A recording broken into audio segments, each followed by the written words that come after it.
ആ നബിദിനം പാടില്ലെന്ന് പറയുന്നവനും ആ നബിദിനത്തിനെതിരെ ശബ്ദിക്കുന്നവനും ഹബീബ് നബി തങ്ങളോട് സ്നേഹമുള്ളവരാണോ? ഹബീബ് നബി സല്ലല്ലാഹു അലൈഹി വസല്ലം തങ്ങളുടെ നബിദിന പരിപാടികളെ വിമർശിക്കുന്നത്.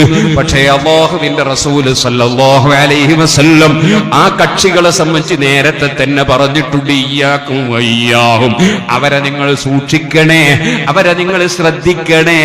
ലാ യുദല്ലൂനകും വലാ യഫ്തിനൂനകും, അവർ നിങ്ങളെ പിഴപ്പിക്കരുത്, നിങ്ങളെ ഈമാൻ നശിപ്പിക്കരുത്, അവരെ ശ്രദ്ധിക്കണേ എന്ന് നബി തങ്ങൾ പറഞ്ഞു. അതിന് മുമ്പ് അവിടുന്ന് പറഞ്ഞല്ലോ, യകൂനു ഫീ ആഖിരിസ് സമാനി ദജ്ജാലൂന കദ്ദാബൂന യതൂനകും മിനൽ ഹദീസി അലം തസ്മഉ അൻതും വലാ ആബാഉകും, നിങ്ങളും നിങ്ങളെ പിതാമഹന്മാരും കേൾക്കാത്ത പുതിയ വർത്തമാനങ്ങളും കൊണ്ടുവരുന്ന കളവ് ധാരാളം പറയുന്ന കബളിപ്പിക്കുന്ന ഒരു വിഭാഗം വരും.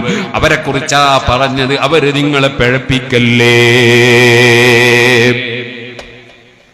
ഞാന് ഇന്നാണെന്ന് തോന്നുന്നു നിന്നെ എന്നോട് എന്റെ കൂടെയുള്ള ആള് പറഞ്ഞു, നിങ്ങളെ സംബന്ധിച്ച് ഒരു പുത്തൻവാദി മൗലവി ഒരു കിളിപ്പറക്കിയിട്ടുണ്ട്, എന്നിട്ടോ അതിനാള് ഹെഡിങ് കൊടുത്തിരിക്കുന്നത് പേരോട് സഖാഫി നബിദിനത്തിനെതിരെ ആഞ്ഞടിക്കുന്നു.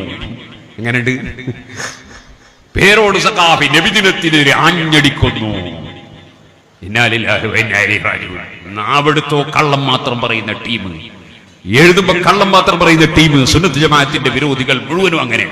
അത് മുജാഹിദായാലും ജമാഅത്ത് ഇസ്ലാമിയായാലും അതുപോലെ തബ്ലീഗായിരുന്നാലും അതുപോലെ തുടങ്ങിയിട്ട് ഏത് കക്ഷിയാണെങ്കിലും ഏറ്റവും വലിയ ബിദ്അത്തുകാരാണ്, പുത്തൻവാദികളാണ് വ്യാജ തരീഖത്തുകാര്. അവരെ കാണാൻ വലിയൊരു പുത്തൻവാദി വേറില്ല, അധികവും അത് കുഫറാണ്. ഇസ്ലാമിൽ നിന്ന് പുറത്തു പോകുന്ന വാദങ്ങൾ, ഔലിയാക്കൾക്ക് നിസ്കരിക്കണമെന്നില്ല, നോമ്പെടുക്കണമെന്നില്ല, ഔലിയാക്കളെ ശരീഅത്ത് വേറൊന്നാണ് എന്നൊക്കെ പറഞ്ഞിട്ട് അള്ളാഹിന്റെ ദീന് നശിപ്പിക്കുന്ന ഇസ്ലാമിന്റെ കഠിന വിരോധികൾ. അങ്ങനെയുള്ള എല്ലാ കക്ഷികളിലും സ്വഭാവമാണ് കളവ് പ്രചരിപ്പിക്കുക എന്നത്. അതിന്റെ ഒരു സ്വഭാവത്തിൽപ്പെട്ടതാണ്. ഇന്ന് എന്നോട് ഒരു മുജാഹിദ് മൗലവി നിങ്ങളെ പറ്റി ഇങ്ങനെ ഒരു, എന്നിട്ട് അയാൾ എന്നോട് പറഞ്ഞു, ആളുകൾ കേട്ടും കൂടി നോക്കൂല, ഹെഡിങ്ങേ നോക്കുള്ളൂ, അങ്ങനെയാ മനുഷ്യന്മാരെ ഹാല്. ഓ സഹോദരന്മാരെ, ഞാൻ പറയട്ടെ, ഒരു മുസ്ലിമും ഹബീബ് നബി തങ്ങളുടെ ജന്മത്തിൽ സന്തോഷം പ്രകടിപ്പിക്കുന്നതിനെ സംസാരിക്കൂല. അത് നബി തങ്ങൾ ജനിച്ചപ്പോൾ തന്നെ കരഞ്ഞ ഇബ്ലീസിന്റെ അനുയായികളുടെ സ്വഭാവമാണ്. അതുകൊണ്ട് അത്തരത്തിലുള്ള കുപ്രചരണങ്ങളിലൊന്നും നമ്മൾ പെട്ടുപോകാൻ പാടില്ല. പക്ഷേ ഞാൻ പറഞ്ഞല്ലോ, പണ്ഡിതന്മാർക്ക് അമാനത്തുണ്ട്. അതേ, ലാ തഖൂനു അമാനാതികും വഅൻതും തഅലമൂൻ, നിങ്ങൾ പണ്ഡിതന്മാരായിരിക്കെ, നിങ്ങൾ വിവരമുള്ളവരായിരിക്കെ നിങ്ങളെ ഉത്തരവാദിത്വം നിർവഹിക്കണം, അമാനത്ത് വീട്ടണം. അത് ഖുർആൻ പഠിപ്പിച്ച ഒരു വിഷയമാണ്. അതുകൊണ്ട് തന്നെ നബിദിനത്തിന്റെ പേരിൽ ആണും പെണ്ണും വിടകലർന്ന് റാലി നടത്തിയാൽ, അതുപോലെ മറ്റുള്ളവരെ ശല്യം ചെയ്താൽ, അതുപോലെ പാടില്ലാത്ത കാര്യങ്ങൾ പ്രവർത്തിച്ചാൽ അതിനെതിരെ പണ്ഡിതന്മാര് സംസാരിക്കണം.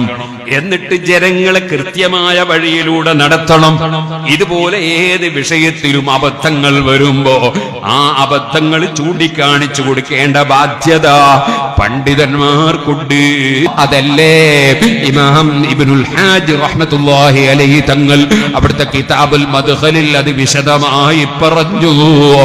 അതേ, ഈജിപ്ത് പോലുള്ള ചില സ്ഥലങ്ങളിൽ നബിദിനത്തിന്റെ പേരിൽ ചില കൂത്താട്ടങ്ങൾ നടന്നപ്പോ, അതേ ഈജിപ്ത് പോലുള്ള ചില പ്രദേശങ്ങളിൽ അതാ നബിദിനത്തിന്റെ പേരിൽ ആണും പെണ്ണും ഇടകലരുകയും അതുപോലെ പാടില്ലാത്ത ചില പ്രവർത്തനങ്ങൾ നടക്കുകയും ചെയ്തപ്പോ അതിനെതിരെ ശക്തമായി ആഞ്ഞടിച്ചു ഇബ്നുൽ ഹാജ് റളിയല്ലാഹു അൻഹു മദ്ഖലിൽ.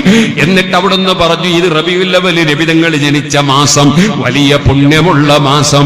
ഈ പുണ്യമാസത്തിൽ നിങ്ങൾ തെറ്റ് ചെയ്താൽ അത് വളരെ അപകടമല്ലേ. ഇമാമിങ്ങൾ അവരെ കിതാബിൽ പറഞ്ഞത് എടുത്തുദ്ധരിച്ച് ജനങ്ങൾക്ക് പറഞ്ഞു കൊടുക്കുക എന്നതാണ് പണ്ഡിതന്മാരെ ഉത്തരവാദിത്വം.